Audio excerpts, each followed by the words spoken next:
estudo sobre o tabernáculo, na terça-feira.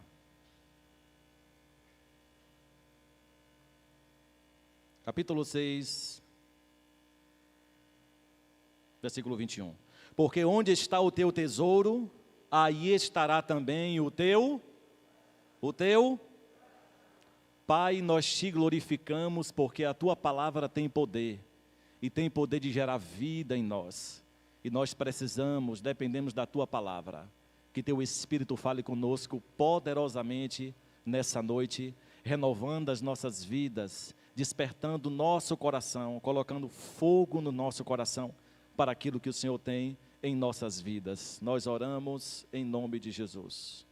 Meus irmãos, quando Cristo estava falando do apego às riquezas, Ele começou a ensinar que no lugar que estivesse o coração, no lugar que tivesse o tesouro, ali estaria o coração daquela pessoa. Se está nas coisas da terra, apegado às coisas da terra, se o tesouro, a apegação da pessoa é isso somente, então o coração daquela pessoa está ali, na ganância, no poder, no materialismo. É aquela pessoa que faz de tudo para conseguir o que quer, até mesmo prejudicar outra pessoa. Passar por cima de tudo e de todos, baseado em desonestidade e em todo tipo de força legítima e ilegítima para conseguir o que quer. É aquela pessoa que colocou o coração naquilo. Então, aquilo para ele é importante, porque o tesouro dele está ali. Então, quando Jesus disse, onde está o teu tesouro, ali estará o teu coração, Ele estava se referindo à apegação, a esse apego exagerado. Tanto que, quando a Bíblia fala das riquezas, a Bíblia não condena a riqueza em si, a prosperidade em si, mas sim a apegação.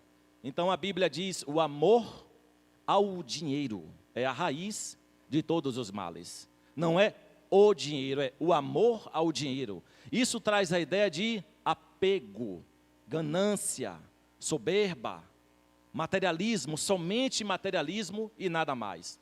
Colossenses capítulo 3, versículo 1, diz que devemos pensar nas coisas que são do alto e não nas que são da terra. É para a gente viver como alienado, sem pensar em nada da terra? Não. A ideia do texto é se apegar, priorizar, dar ênfase, dar foco, ter como objetivo as coisas celestiais, porque quando nós fazemos isso, as coisas necessárias à nossa vida na terra, Jesus nos dá.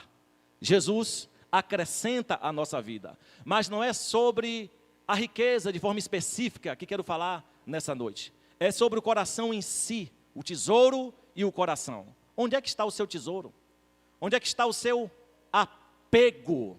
E nós vamos ver alguns exemplos bíblicos e vamos entender o porquê certas coisas não dão certo, não prosperam e não dão o devido resultado na nossa vida, no reino de Deus, na nossa vida cristã, no nosso ministério, no serviço do Senhor, na obra de Deus. Por que que certas coisas não dão certo na vida de algumas pessoas? Vamos ver o exemplo de dois sacerdotes, Ofni e Finéias, filhos do sacerdote Eli, em 1 Samuel capítulo 12, a partir do versículo, capítulo 2, a partir do versículo 12, todo esse texto vai mostrar dois sacerdotes que eram da linhagem de Levi, portanto, sacerdotes legítimos, autênticos, que Deus tinha chamado toda a sua linhagem.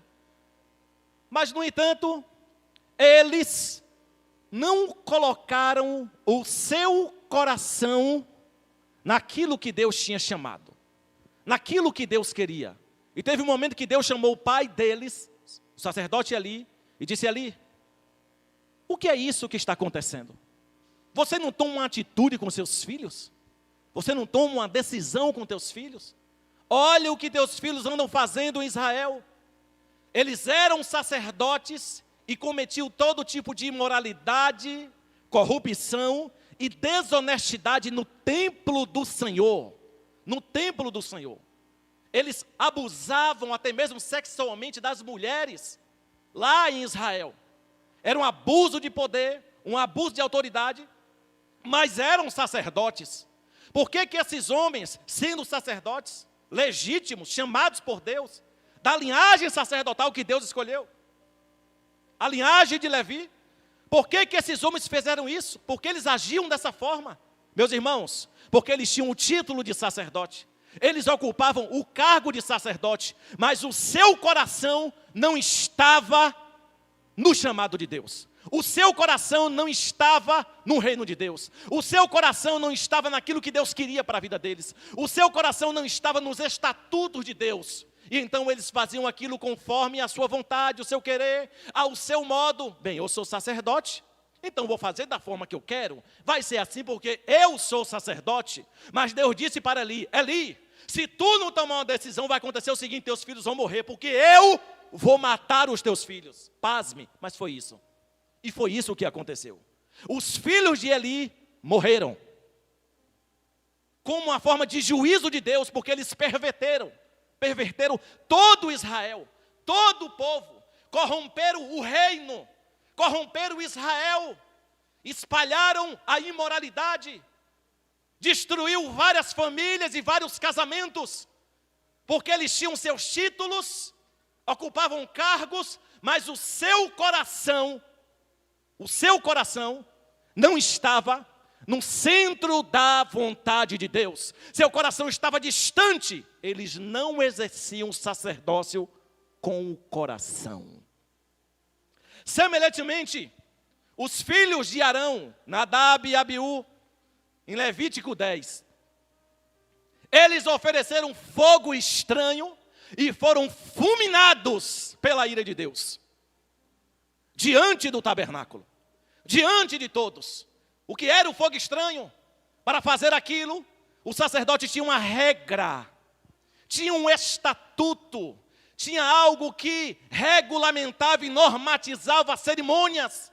Eles simplesmente pegaram seus próprios incensários, acenderam o seu próprio fogo e foram queimar incenso, mas eram sacerdotes. Sacerdotes que não estavam exercendo o seu ofício, o seu chamado com o coração, somente de fachada e de aparência, para mostrar para o público o que estavam fazendo. Este fogo do incensário, que era um tipo de panela achatada, com alça, o fogo deveria ser tirado com brasas do altar. Essas brasas do altar, do local externo do tabernáculo, vinha para também o altar do incenso. E ali o fogo era feito através dessas brasas do altar. Eles fizeram seu próprio fogo, ignorando a norma divina, ignorando o estatuto de Deus, porque Nadab e Abiú cumpriram o sacerdócio, mas o seu coração estava distante. Distante do chamado de Deus, distante da vontade de Deus, distante do que Deus queria deles. Agora veja que tragédia aconteceu com Salomão. Um homem tão rico, tão poderoso, um homem tão sábio. Salomão foi citado pelo próprio Cristo, quando disse, nem Salomão em toda a sua glória se vestiu como os lírios do campo. Olha a expressão, em toda a sua glória. Cristo usa Salomão como referência para falar de glória, de formosura, de majestade. Salomão até um tempo era referenciado. Deus apareceu para ele em sonhos e disse, peça-me o que queres que eu te darei. Salomão sabiamente fez um pedido inteligente e disse, esse povo é grande demais para eu governar. Eu peço que o Senhor me dê sabedoria, entendimento. E o Senhor disse, Salomão, por que tu não me pediu poder, longevidade, destruição dos teus inimigos, nem riqueza, mas me pediste sabedoria? Te darei não somente sabedoria, mas até aquilo que tu não me pediu, eu te darei. Salomão foi o homem mais rico, mais poderoso, mais sábio de toda aquela terra. Seu coração estava no Senhor. Porque o seu tesouro, até então, não estava na riqueza que ele tinha, mas estava em Deus. Mas quando chega em 1 Reis 11, 1 Reis 11, diz o texto que o coração de Salomão se desviou do Senhor. Agora, meus irmãos, um homem rico, honrado, sábio, num reino que não tinha guerra, por isso que seu nome significa pacífico, a ausência de guerra, não tinha guerra em seu reinado, não tinha ameaças. Era um homem diplomático, fazia várias alianças diplomáticas com outras nações, bem relacionado nas relações exteriores. Salomão tinha tudo que queria. Mas tem crente que é assim, mesmo tendo tudo, ele não consegue ter o coração totalmente voltado para Deus. Ele não consegue. Tem tudo, tem a bênção, tem a prosperidade, tem saúde, tem vitalidade, tem vigor, tem emprego, tem um teto, tem bons filhos. Tem tudo nessa vida para viver bem, porque prosperidade na Bíblia não é ser rico. Prosperidade é viver bem, viver em paz, viver em segurança, viver em tranquilidade. Tem muita gente que é rico, mas não é próspero, porque está lutando para sobreviver, porque tem uma doença. Não é próspero. É rico, mas o casamento vai de mal a pior, não consegue ficar com ninguém. Ele não tem prosperidade. Ele não tem. Muitos que ganham 1 salário mínimo, 2, são mais prósperos do que muitos ricos. Tem paz, tem saúde, tem prosperidade, tem bons filhos, tem educação no lar, tem paz em casa. Quando chega do trabalho tem tranquilidade, tem uma boa noite de sono. Pode não ter um ar-condicionado, está lá o ventilador velho batendo, mas tem uma boa noite de sono, dorme em paz, acorda em paz e tem vitória todos os dias. Ele é próspero. Ele é próspero, e se morrer hoje, está com Cristo na glória, porque Jesus disse, aquele que crê em mim, ainda que esteja morto, viverá. Aleluia, aleluia, aleluia. Peço que os jovens não saiam nenhum, porque eu tenho algo de Deus para os jovens nessa noite que o Senhor me passou, nesta manhã em oração. Por favor, jovens e adolescentes, glória a Jesus.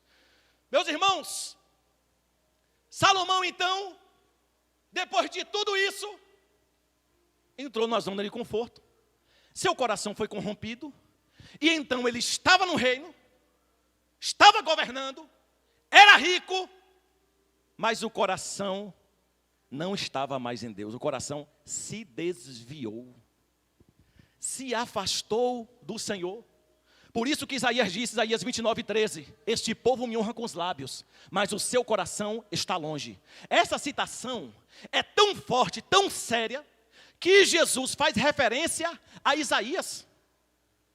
Em Mateus 15, 7, 8, Jesus disse-me assim, hipócritas, bem disse Isaías, me honram com os lábios, mas o coração está distante.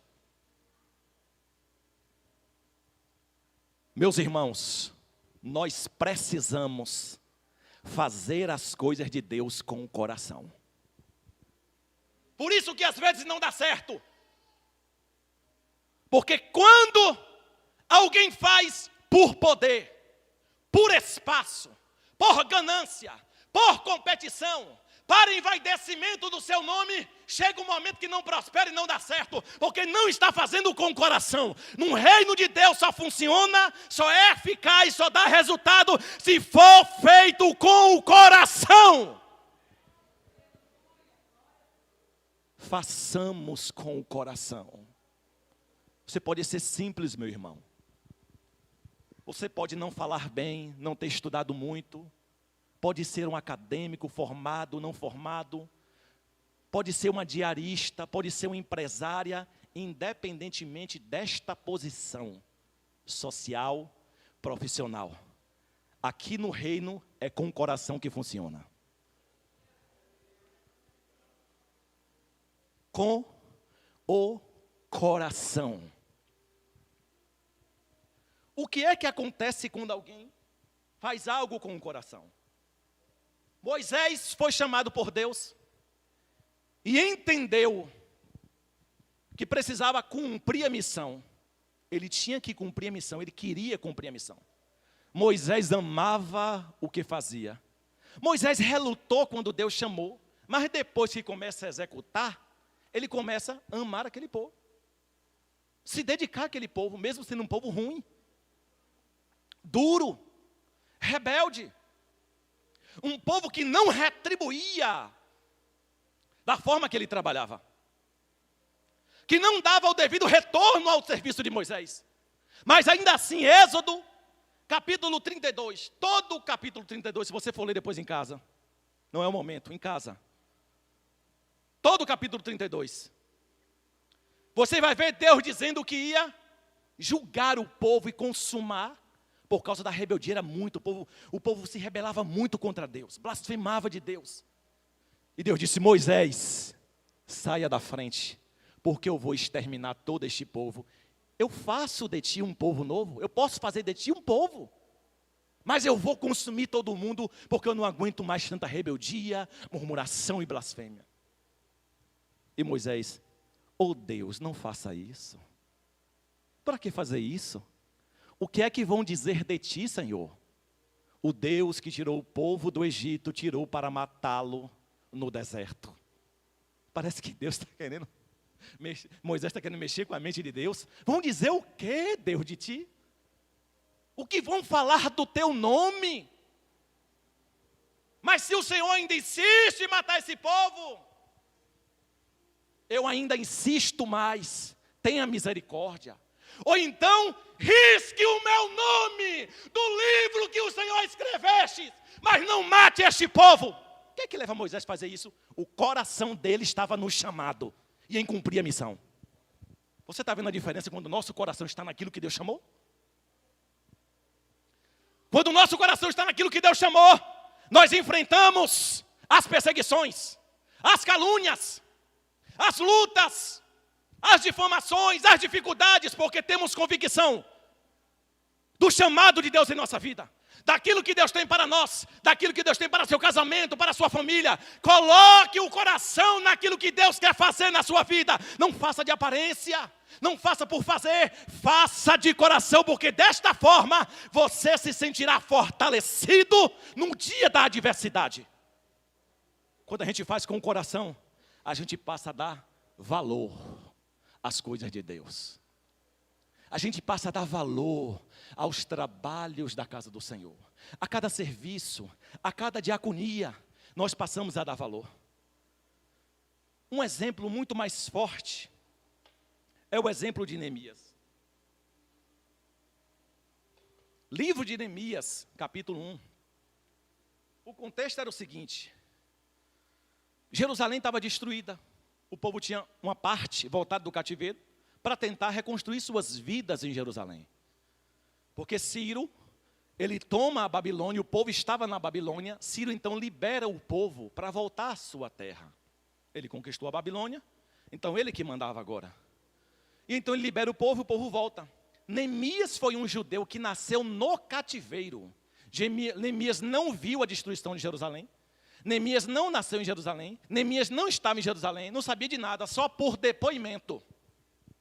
Pelas histórias, porque os judeus tinham a tradição oral, eles passavam de pai para filho, tudo o que acontecia. E aquilo era uma tradição para eles. E Neemias, ele era na Pérsia, ele era o copeiro do rei. Você acha que o copeiro do rei naquela época era um simples garçom de restaurante? Que o copeiro do rei, só porque ele provava o alimento e a bebida antes de dar para o rei, para ver se estava envenenado? Era só isso? Não, meu amigo. Um historiador chamado Xenofonte, que viveu entre o 4º e o 5º século antes de Cristo, ele escreveu um documento chamado Ciropédia. A história de Ciro, e Ciro foi um dos imperadores da Pérsia. E ele relata neste documento que Neemias não era somente um copeiro. Neemias era um magistrado. Neemias era uma grande autoridade política dentro do império. Não era um homem que andava com uma bandeja servindo o vinho para o rei somente. Era um homem de muito poder, muita influência e muita fortuna fortuna. Muita fortuna. Um grande magistrado. Um tipo de primeiro-ministro. Meus irmãos, veja por que eu estou falando dessa referência histórica. Neemias, quando soube do estado de miséria, pobreza, calamidade do seu povo, Jerusalém, ele estava em outro país. Ele, quando escuta esse estado de miséria, calamidade, a Bíblia diz em Neemias 1 que ele chora, se entristece, entra em jejum e oração e disse: Deus, seja comigo, porque eu preciso falar com o rei, que eu necessito ir para Jerusalém reconstruir essa história. Gente, o que é que um homem desse quer? Rico, com um cargo político desse, bem de vida, em outro país. O que é que esse homem quer? Largar tudo para ir para um outro país todo acabado, em miséria, pós-guerra, tentar restaurar, reconstruir a história desse povo. Não tem outra explicação. Neemias estava na Pérsia, mas o seu coração estava em Jerusalém. Quando o nosso coração está na obra, nossas ações são diferenciadas. Nosso comportamento, nossas atitudes, porque começamos a enxergar com sensibilidade a necessidade da obra de Deus. Conseguimos ser mais sensíveis a tudo que é feito e que é executado no reino de Deus. Neemias, um homem que tinha um coração em Jerusalém, ele então abre mão de tudo, recebe a autorização do rei e vai para Jerusalém reconstruir aquela cidade. Levantar tudo que estava caído. E quando chega no capítulo 6 do seu livro, versículos 1, 2 e 3, quando ele já tinha levantado os muros e faltava somente as portas, tentaram tirar-lhe a vida, armaram uma emboscada para Neemias, tentaram fazer um convite para ele de um encontro, e ele, sabendo que era uma emboscada, ele mandou recado dizendo: avisem a eles que eu estou muito ocupado. Eu não vou, não posso e nem quero. Por que, Neemias? Meu coração, estou parafraseando, meu coração está ocupado. E ele completou, e isso o texto diz: estou fazendo uma grande obra e não posso parar. Você entendeu quando uma pessoa está fazendo uma grande obra e não pode parar? Ela só faz isso quando o seu coração está na obra. Estamos fazendo a grande obra e não podemos parar. Não podemos cessar, Samuel. Não podemos parar, Anselmo. Não podemos parar, Neves, Edivaldo. Não podemos parar, Márcio. Diáconos, obreiros, intercessores, líderes de departamentos, homens e mulheres de oração que estão nesta casa. Nós não podemos parar. Se a gente parar, as pedras clamarão. Se a gente parar, as mortes vão continuar. Se a gente parar, mais jovens morrerão. Se a gente parar, a igreja fecha as portas. Se a gente parar, muitos jovens vão para as drogas e para a prostituição. Se você parar, pai e mãe, seus filhos vão se perder. Se você parar, professor, educador, pregador, as pessoas que precisam aprender serão mentes bitoladas e alienadas nessa sociedade. Nós não podemos parar. Nosso coração precisa estar inclinado, dedicado e rendido à obra, ao chamado, àquilo que é correto, à ética, à moral e ao fervor espiritual. Não pare, Simone, porque tem pessoas que precisam de você. Não pare, professor, porque tem alunos que precisam de você. Não pare, você que ensina, que prega, porque tem pessoas que precisam ouvir a palavra de Deus por sua vida. A irmã que intercede, não pare, porque quando você intercede, vidas são libertas, curadas, saradas, recebem livramentos de morte naquele momento que você está orando. Não pare, não pare, não pare, não pare. Estou fazendo uma grande obra. Não posso parar. E quantos já pararam? Sabe por que pararam? Porque chegou um momento em suas vidas que o seu coração parou de estar no reino, na obra, e se desviou para outros interesses. Quando o coração desvia, toda a vida do indivíduo desvia depois. Seu linguajar é outro, seu comportamento é outro, o ambiente que ele anda é outro. Toda a sua vida tribula. O comportamento dele no trabalho muda. Ninguém enxerga ele mais como um crente. Por quê? Porque o seu coração primeiro desviou. Não é o desviar, sair do templo, deixar de vir aos cultos. É o coração que desvia primeiro. Por isso tem muita gente dentro dos templos com o coração no mundo. O corpo dentro dos templos. Mas o coração no mundo. Com vontade de estar no mundo, porque o seu coração não está inclinado, rendido, dedicado ao chamado, à obra de Deus em suas vidas. Meus irmãos, nós precisamos fazer as coisas de Deus com o coração. Seja qual for o trabalho que você faz, do simples ao complexo, faça com o coração. Se fizer com amargura de alma, não vai dar certo. Se fizer para mostrar alguém, não vai dar certo. Se fizer por vaidade de coração, será ineficaz. Se fizer somente para mostrar às pessoas que está fazendo, também não vai funcionar. É necessário fazermos com o coração. Eu quero nesse momento chamar aqui o Ministério de Louvor, por favor. E eu quero orar por todos os jovens e adolescentes que estão aqui nesta casa. Glória a Jesus. Glória a Jesus.